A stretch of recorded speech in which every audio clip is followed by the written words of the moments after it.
Danny, as performances go, that was probably, well, I mean, I'll let you judge for yourself, but that was right up there, wasn't it, this season? Oh, first half, no. No, I thought first half was very average for our standards. But like the other night and what I said to you, when you're not playing great, don't go in a goal down or two. Really disappointed with the goal. Obviously we lost our man. Lad's got a free header from a second phase of a set piece, which we're really gutted with that. But it happens, and what you've got to make sure then is that the next corner they get, or the next free kick, they don't score it, and you're a lot better to you, a lot tighter to your man. And that's what's good about this set of players, because they might make a mistake, like a few of them did first half, but they very rarely make the same mistake twice, and that's important if you want to get points on the board.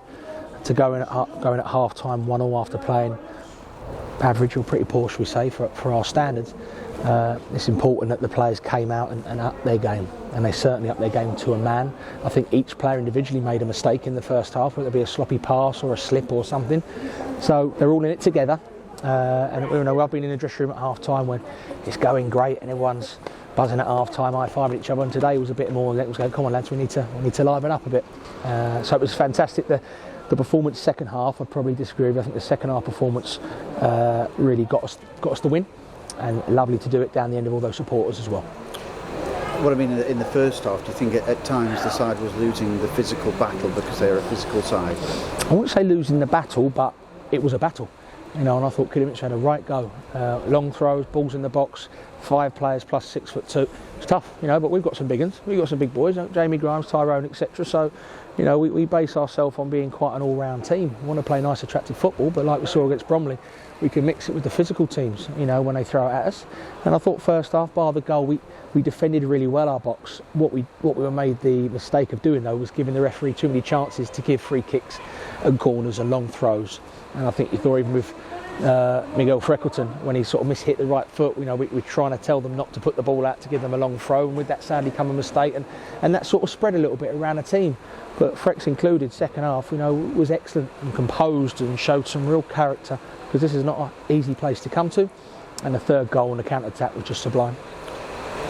What I mean is that you've had to show a different side to the sides of game today and stand up to it. Yeah. And how do you think the side did then overall? Yeah. No, I know what you mean. And I think, like I say, even the first half we weren't pleased with, they stood up to it. It was someone losing their man for the goal, which isn't not standing up for it, it's just switching off, and that's the criticism we certainly can't throw at our players too many times this season. So yeah, they'll certainly beat a lot of teams using that physical presence, and I think you saw today, well, the result speaks for itself. We won the game, so anything they threw at us we dealt with.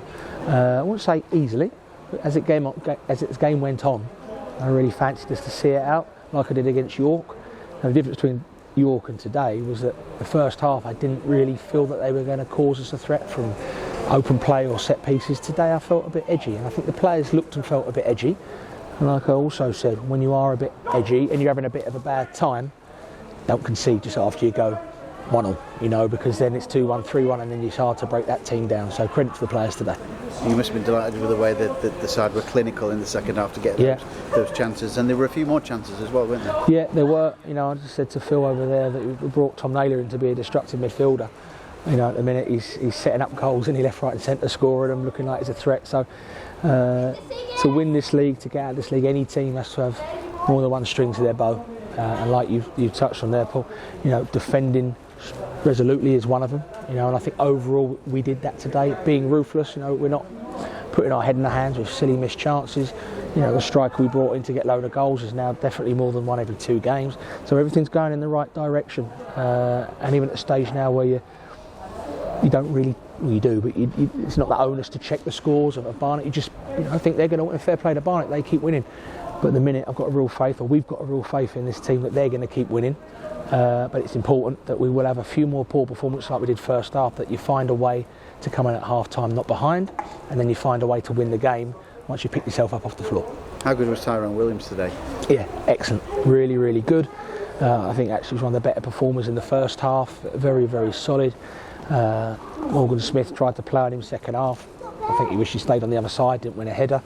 And just a soldier. Fair play to Kidderminster. They put their bodies on the line 3 or 4 times, didn't they? Second half, really, they really run their socks off for them there. So I've got to give them a lot of credit today, Kidderminster and Russ Penn. But Tyrone did one as well, didn't he, at 2-1, which led to a corner, which we defended really well. And it just allows everyone to have a big sigh of relief. myself included, and the staff, because we feel the nerves, we feel the anxiety, and I think the players today brought a real coolness to the table which got us the win. How is he? Good, yeah, we're hoping it's just bad cramp, and it sounds petty now, but when you've got that, it's like being knifed in the hamstring. So yeah, that's his analysis of it, and I don't know if Tyron's got his medical degree, but he's certainly in a lot of pain, but we're thinking it's cramp, so fingers crossed he's okay. But I'm sure we don't want this to happen to end up being a Wrexham Notts County scenario all over again with Barnet. Yeah. But, I mean, I read somewhere that Chesterfield and Barnet have got more points than Wrexham and Notts County got at this stage last season, so it's turning out that way, isn't it? Yeah, and if it's that way, it's that way. You know, you have to give credit to everyone in this league. You know, Kidderminster second from bottom. Well, I don't know what the table is now. They were second from, it might be bottom now. And they'll beat loads of teams. You know, Barnet are winning every week, but so are we. So it's always better to be chased. You know, we're 2 points clear of them now. 2 points clear. You know, if we win our next game, we'll be 5 points clear. So you know what I mean by that. At the same time, they're going to come to town and be a hell of a threat. Sandwiched between that is a lovely free hit against Portsmouth, which probably takes everyone's mind off that big game the following week. Yeah, that leads me nicely into next week. With injuries and whatnot, there's only Joe Quigley really out with a sort of a series of the knocks, isn't there? Really, yeah. Is he unlikely to be ready? Yeah, I think he'll be unlikely to be ready for. I think, like he's looked to me left today and he saw Brandon, Kingy, Harry Tyrer, Raheem Shackelford. You know, not even on the bench. Before you ask, there's no injuries. It's just how it is. You can go from starting to not being on the bench. You can go from not being on the bench to starting, or stuck in the middle on the bench for a few weeks running. So the boys know that's how it's going at the minute. While you're winning, no one can have any complaints. Was that a case of just tactical reasons for Brandon today? Yeah, there's reasons, obviously, remain in house of why certain people play and others don't for certain games. Certain opposition merit, we believe, different types of players going up against them. At half time you think, we might have to make a few changes here because it wasn't really going our way. But those same players that were a little bit shaky first half certainly snapped themselves out of it and got us the big win in the end. Think you're ready for Portsmouth? I hope so. Yeah, I hope so. It's going to be, I think it's great, the kick-off time and all that. People can enjoy their Saturday nights knowing they get up Sunday morning. We've got Big Pompey rolling into town. I presume they're still top of League One. Pressure's on them.